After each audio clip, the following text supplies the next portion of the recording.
فمن حاجک فیہ،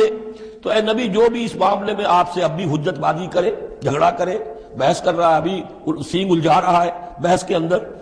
من بعد ما جاءک من العلم، جبکہ آپ کے پاس تو العلم آ چکا، آپ جو بات کہہ رہے ہیں وہ علی وجہ البصیرت کہہ رہے ہیں، فقل تعالوا، تو اب آخری چیلنج کیا ہے؟ کہہ دیجئے اچھا آؤ۔ یہ جو ان کا آیا تھا، دو بڑے بڑے ان کے لاٹ پادری تھے، ابو حارثہ ابن علقمہ اور قرظ بن علقمہ، اور ان کی سرکردگی میں 70 افراد تھے جو کہ نجران سے آئے تھے۔ یہ سارا کئی دن معاملہ چلتا رہا، اور پھر آخر میں حضور سے کہا گیا اچھا آپ مباہلہ کیجئے،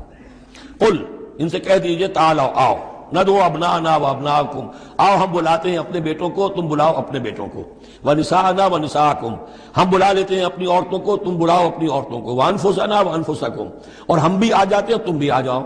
ثم نبتہل، پھر ہم گڑ گڑا کر اللہ سے دعا کریں، فنجعل لعنت اللہ علی الکاذبین، تو ہم کہیں کہ اے اللہ جو ہم میں سے جھوٹا ہو اس پر لعنت کر دے۔ یہ مباہلہ ہے، اور یہ مباہلہ ہوتا ہے کب؟ جبکہ احقاق حق ہو چکے، بات پوری واضح ہو جائے، آپ کو یقین ہو کہ یہ میرا مخاطب جو ہے بات سمجھ گیا ہے، صرف ضد میں اڑا ہوا ہے،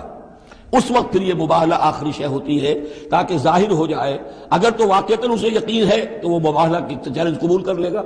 اور اگر دل میں چور ہے، وہ جانتا ہے کہ حق بات تو اسی کی ہے،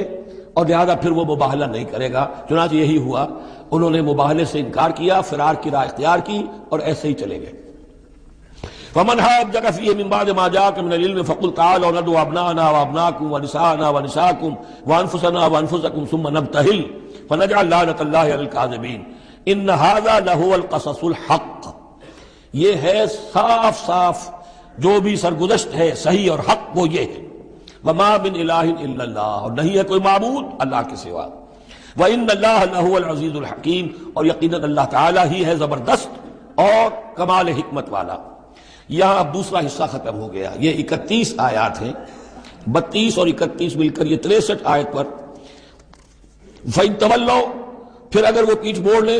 فَإِنَّ اللَّهَ عَلِيمٌ بِالْمُفْسِدِينَ، یہاں آ کر 63 آیات ہوئی، پھر اگر وہ پیٹھ موڑ لیں تو اللہ تعالیٰ خوب جانتا ہے مفسدوں کو کہ یہ ماننے والے نہیں ہیں، لہذا وہ پورا قافلہ واپس چلا گیا۔